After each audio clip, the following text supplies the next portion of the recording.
बच्चिया दौड़ा सुना हाँ जी। चाचा दौड़ा इंज कोई बंदा बैठा होंदा ना शकधारे हाथ रुटिया ते कोई कुड़ी लगदी है पानी भरन खूह तो साईं घड़ा लाया होंदा कच्छे हेठ।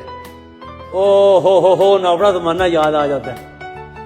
आंदा ते घड़े नसीहत करदा है को है आंदा मिट्टी दिया घड़िया संभल के रहो एडे ढाक दे चस्के ले नहीं ते हत्थां गोरियां दी गल वंगलियां दा ते इलम हकीकत है नहीं ते तेरा रंग रूप ते शक्ल सूरत कोई पायदार किस्म दी शै नहीं।